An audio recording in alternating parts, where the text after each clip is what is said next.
The question I'm asking is, are all calories equally fattening? And the answer is no. Exercise doesn't help weight loss. No. The reason exercise doesn't work is because Professor Tim Spector. He's an award-winning scientist, Best-selling author and medical professor. And he is ranked in the top 100 of the world's most cited scientists. the food industry wants you to focus on calorie, fat content, sugar, so you don't have to think about the quality of the food. There's never been any long-term study showing that calorie counting is an effective way to lose weight and maintain weight loss. Counting calories does not work. And there's several science experiments which now absolutely nail that. Because it's so misunderstood. Calories in, calories out. But what is your view on calorie counting in this? It's complete nonsense. So insulin makes you hungry. Processed food makes you hungry.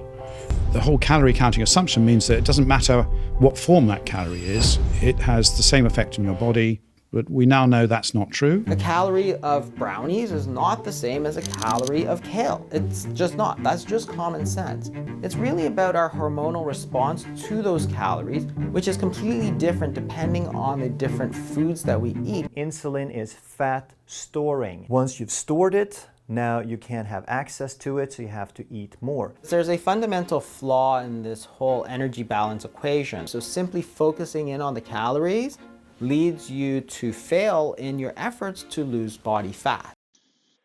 Hey, Dr. Barry here. In this video, I want to talk to you about why counting calories is stupid.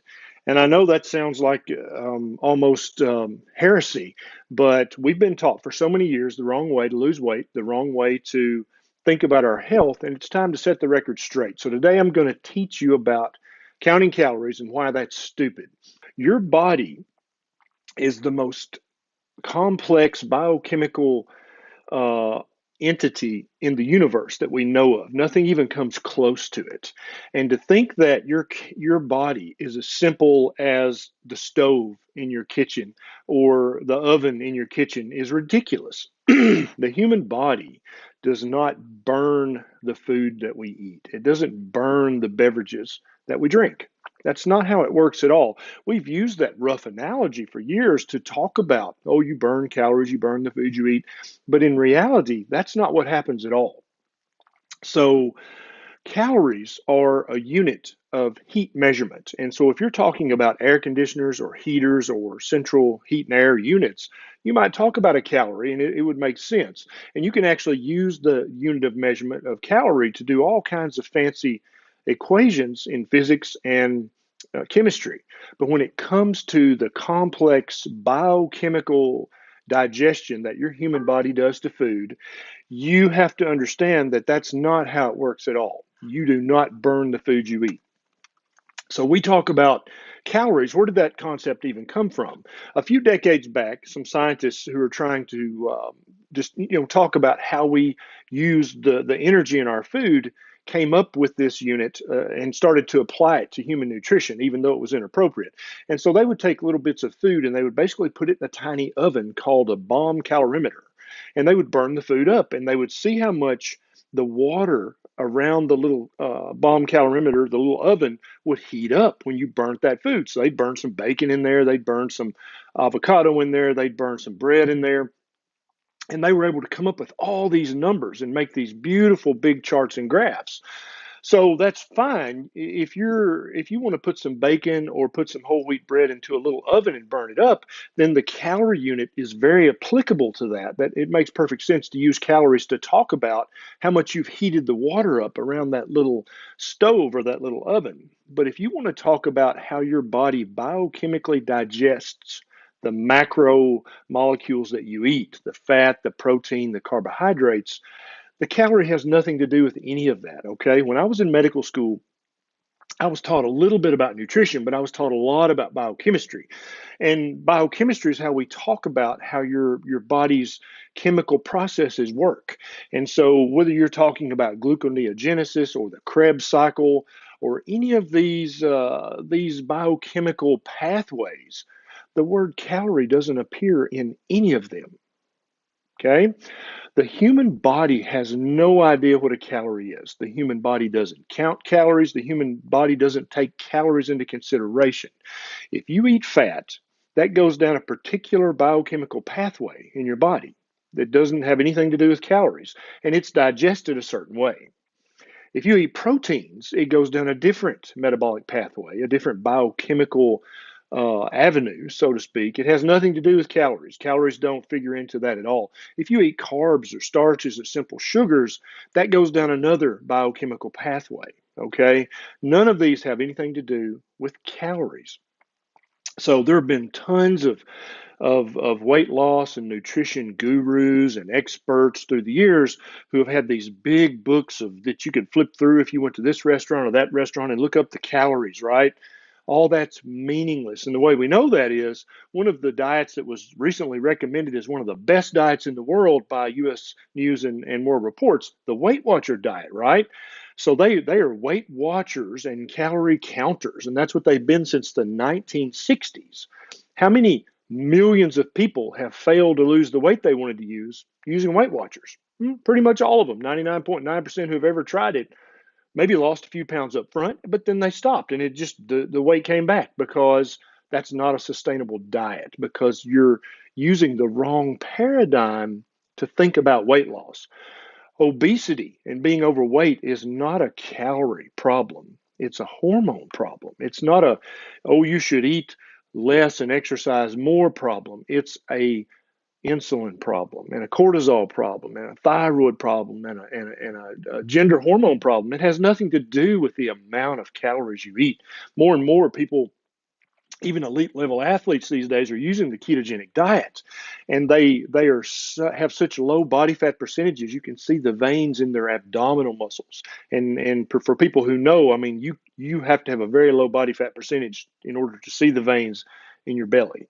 So yeah, it has nothing to do with calorie restriction. So if you see a guru on Instagram who's saying, oh, well, the ketogenic diet really only works because of it's a calorie restriction diet, unfollow them, because they don't know what they're talking about. Okay. If you watch some YouTube video or you see some Facebook personality who says, oh, it's easy, you just eat fewer calories than you burn, you just unfollow them, because they have no idea what they're talking about. Okay. Obesity and being overweight, insulin resistance, type 2 diabetes, they're all hormone problems, not calorie overdose problems. That's not what it is. And so, how do I know this? How do we know that? I mean, why have people been saying this for 60 years if it's not true? Well, let me tell you about a study. It's called the Women's Health Initiative Study. And this study was huge. It was done over multiple years. It had over tens and tens of thousands of women in it. And these women ate a calorie restricted diet for years. Okay. And then there was another set of women in this study who didn't need calorie restriction. At the end of this study, which was over 10 years long, you would think, well, and so the average woman who was calorie restriction ate about 300 fewer calories a day. And if any of you guys know about, oh, well, a calorie is, or a pound is 3,500 calories. You've all heard that, right? And so if you back up on your calorie intake by 500 calories a day, you should lose a pound a week. I mean, I used to tell patients this in the clinic back when I was a fat, stupid doctor and didn't know any better. Now I know better. I don't tell people that myth anymore. So if you just back up on your calorie intake 500 a day, or just burn 500 extra calories a day, you should lose a pound a week, right? Yeah. So everybody knows that that doesn't work. It's never worked, and it never will work, because you're basing your weight loss on the wrong idea that it's a calorie issue, and it's not. Okay.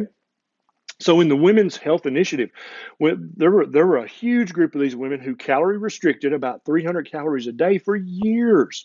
And so they probably lost, what, 10, 30, 40, 50, 100 pounds? Well, actually, at the end of the study, they hadn't lost a single bit more than the women who didn't calorie restrict. Calories have nothing to do with weight loss. Counting calories is stupid. I can't be any more blunt than that. I'm trying to be blunt so I can be inflammatory. So people will go, wait, what? And then when you look at this study, you'll go, God, that's already been proven in science, hasn't it? Why are all these doctors still talking about calorie counts and cutting back on your calories and burning more than you eat? Why are doctors still talking about that? I'm not real sure, but they need to stop because it's inaccurate, it's misleading. And then when you try the calorie deficit theory of weight loss and you fail, then the doctor looks at you like you're less than, or like you're guilty of some crime. It's not your fault. It's the doctor's fault. It's the expert's fault. It's the guru's fault for giving you the false information that made you think you could succeed that way when you can't. This is Dr. Berry. Now, I'm going to keep making videos like this, and I upset some people, and that's okay if you're upset with me. If you don't like this, then don't listen to me. But watch the people who are doing a ketogenic diet. Watch the people who are doing intermittent fasting, because they're not only going to lose the weight and reach their goal, but they're going to stay there. And that's the key, okay? How many people have lost 5 pounds with Weight Watchers only to gain it right back and 2 more, right? Weight Watchers is not one of the best diets in the country. It's one of the worst diets. It's been around for over 30 years, and we've got the biggest obesity epidemic in the world right now. Thanks, Weight Watchers, I guess. So watch as the ketogenic diet keeps getting more and more popular and more people start doing it. Watch the obesity curve do that. Watch it. Watch in 5 years and see what happens, because this is the correct way to think about weight loss. This is the correct way to think about getting your insulin resistance and your type 2 diabetes under control. Fix the hormone issue, which is predominantly an insulin issue, by eating way fewer carbs. It's not about calories, it's about carbs. So if you want to be afraid of a C word, don't be afraid of calories, be afraid of carbs.